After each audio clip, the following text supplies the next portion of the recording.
There's something poetic about the way a jump shot freezes time. The ball leaves the fingertip. The crowd holds its breath. And for one small suspended moment, before gravity reclaims the ball, the game stands still. That's exactly what this Panini rookie card captures. Blake Griffin in crimson and cream, number 23 stitched across his back, rising above the defense with both hands, ready to explode upward. It's a moment pulled from his Oklahoma days, a prelude to a career that would redefine what power looked like on a basketball court. Before he was a human highlight reel, before Lob City, before Kia commercials, all-star dunks, and battles with time itself, he was just a kid from Oklahoma City who played with equal parts violence and grace. You could feel it when he jumped.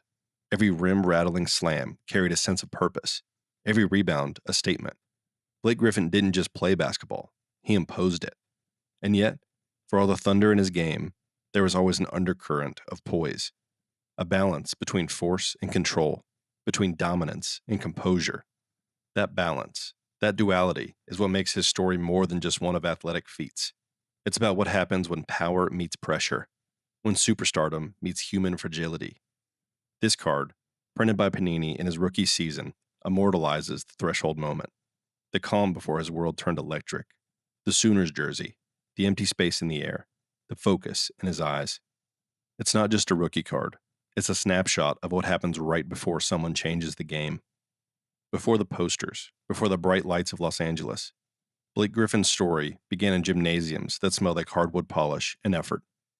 Born in Oklahoma City in 1989, he grew up under the guidance of his father, Tommy Griffin, a high school coach who taught discipline before flash. His mom, Gail, was the steadying voice in a home built around basketball and faith. The Griffins weren't chasing fame. They were raising fundamentals. Blake and his older brother, Taylor, spent hours in the gym at Oklahoma Christian School, where their dad coached. Taylor was the standard, and Blake was the prodigy in waiting. He learned footwork before flight, positioning before power. His early highlights weren't just dunks, they were lessons in control. By high school, it was clear he was something different. At 6'10", with the agility of a guard, he dominated every inch of the floor. He led his team to 4 straight state titles, averaging over 26 points and 15 rebounds as a senior. Scouts packed small Oklahoma gyms to see the quiet giant who could leap like a rumor. But even then, he stayed grounded, literally and emotionally, choosing to stay home and play for the University of Oklahoma alongside his brother. At OU, he became a phenomenon. The way he attacked rebounds, the violence in his dunks, the ease at which he ran the floor. It was almost unfair. He wasn't just the best player on the court. He was the gravitational center of it. Every night became a showcase. Every opponent, a backdrop. By his sophomore year, he wasn't just a local hero. He was the consensus National Player of the Year, averaging 22.7 points and 14.4 rebounds. That Panini rookie card captures the bridge between Norman's comfort and the NBA's chaos. The night of the 2009 NBA draft felt like destiny dressed in red and white. The Los Angeles Clippers, long a symbol of frustration and futility, held the number 1 pick. And when Commissioner David Stern said his name, Blake Griffin from the University of Oklahoma, it sounded like a promise, a new beginning for a franchise desperate for one. He was supposed to be the next great power forward, explosive, marketable, unstoppable. Los Angeles had seen stars before, but never quite like this. Blake was Hollywood's perfect blend of strength and spectacle, but the game has a way of humbling even the brightest lights. In a cruel twist of fate, Griffin's rookie season ended before it began. A fractured kneecap during the final preseason game turned anticipation into silence. The year he spent on the sidelines tested his patience and identity. For the first time in his life, he couldn't just overpower something to make it right. But when he finally took the court in 2010, it was like the league had been holding its breath for him. His real rookie year was a revelation. 22 points, 12 rebounds per game, and dunks that felt like seismic events. He didn't just score, he detonated. Every game became a highlight reel, every dunk a signature. Then came Lob City. Chris Paul's arrival turned chaos into chemistry, and together they made basketball look like theater. Blake became both artist and acrobat, catching lobs that defied logic, throwing down over 7-footers and smiling through it all. The league had seen power before, but never like this. He was a storm that finally found a stage. The boy from Oklahoma was now the face of a movement. By 2011, Blake Griffin wasn't just a rising star, he was the show. Every night felt like an event. Staples Center buzzed with the kind of electricity usually reserved for the other team in town. The Lakers had tradition, the Clippers had Blake. He wasn't just dunking, he was redefining what a dunk could be. Over cars, through contact, above reputations. Blake's slam became a part of basketball's cultural bloodstream. The Kia dunk in the 2011 slam dunk contest wasn't just a marketing stunt. It was a statement that he had arrived, and the world was watching. But behind the theatrics was substance. He was more than just highlights. He was production. He made the All-Star team as a rookie, won Rookie of the Year unanimously, and carried the Clippers to relevance they hadn't tasted in decades. And with Chris Paul running point, Blake's role grew beyond spectacle. He became a playmaker, a mid-range shooter, a complete player. He didn't just put fans in seats, he gave them belief. The Clippers, long a punchline, suddenly mattered. Lob City became a brand, a brotherhood, and for a moment, the future of Los Angeles basketball. Griffin's power wasn't reckless, it was orchestrated. He played with an intensity that walked the line between chaos and control, often daring it to blur. His connection with DeAndre Jordan and Chris Paul turned alley-oops into artistry, their chemistry instant and electric. By 2013, he was a bona fide superstar, an MVP candidate with nightly highlights and global reach. Kids wore number 32 jerseys, trying to leap like him in driveways. That 2009-2010 Panini rookie card, once just a college snapshot, became a prophecy fulfilled. The high-flying future had landed. At his peak, Blake Griffin didn't just play basketball, he commanded it. From 2013 to 2015, he was the engine, the gravity, and the heartbeat of the Los Angeles Clippers. Every possession seemed to orbit around him. He was stronger than power forwards, faster than centers, and smarter than anyone gave him credit for. Doc Rivers took over as head coach in 2013, and suddenly, the Clippers weren't just entertaining, they were dangerous. The team's core of Chris Paul, DeAndre Jordan, J.J. Redick, and Blake Griffin had matured into one of the league's most complete rosters. They weren't the Clippers of old anymore. They were contenders. And Blake, he evolved. The jump shot tightened, his passing sharpened, and his basketball IQ caught up with his athleticism. He became the rare player who could both posterize you and pick you apart. When teams sagged off, he'd hit the jumper. When they pressed up, he'd blow by them.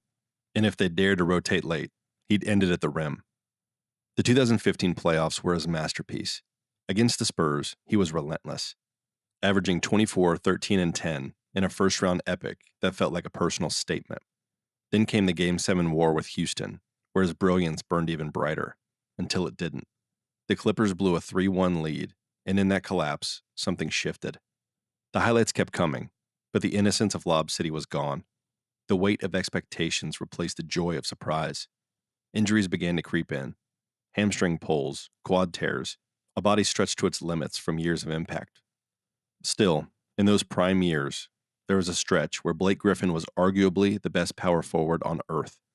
For a moment, he wasn't just flying, he was soaring above everyone.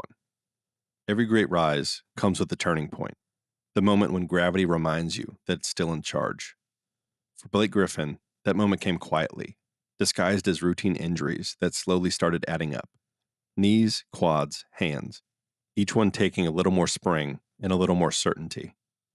By 2016, Lob City was fraying at the seams. What began as a highlight reel had become a test of endurance. The connection between Blake and Chris Paul, once telepathic, started to crack under the pressure. Playoff heartbreaks piled up. The Clippers could dominate the regular season, but never find peace in the postseason. And when Paul was traded to Houston in 2017, the dream officially splintered. Just months later, the Clippers did something unthinkable. After building a marketing campaign around Griffin as their forever franchise cornerstone, even raising his jersey to the rafters during a pitch meeting, they traded him to the Detroit Pistons. No warning, no ceremony, just business. It was a jarring shift from Los Angeles Lights to Michigan Winners, from showtime to survival. But Griffin did what he always did. He adapted. In Detroit, he reinvented himself. The aerial dominance gave way to craft. The dunks became jumpers. The flash replaced by footwork and vision. His 2018-19 season was a revelation. 24.5 points, 7.5 rebounds, 5.4 assists per game, earning all NBA honors, and dragging the Pistons to the playoffs from sheer will. It was his quietest and most complete brilliance. But his body couldn't keep up with his mind. The next year, it all started to give way. Surgeries, minute limits, whispers of decline. The power was fading, but the presence, that same focus you see on the rookie card, never left. By the time Blake Griffin reached Brooklyn in 2021, the explosions were smaller, but the spark was still there. He wasn't the human highlight reel anymore. He was the veteran presence in a locker room full of stars. Kevin Durant, Kyrie Irving, James Harden. The new era of Brooklyn basketball didn't need a dunk champion. It needed someone who understood gravity in another way, the kind that anchors a team through chaos. His first dunk as a net felt symbolic. After more than 400 days without one, he caught a pass on the baseline, rose up, and threw it down. The bench erupted. It wasn't about flight anymore. It was about resilience. He gave the Nets everything left in his legs: defense, rebounding, hustle, humor.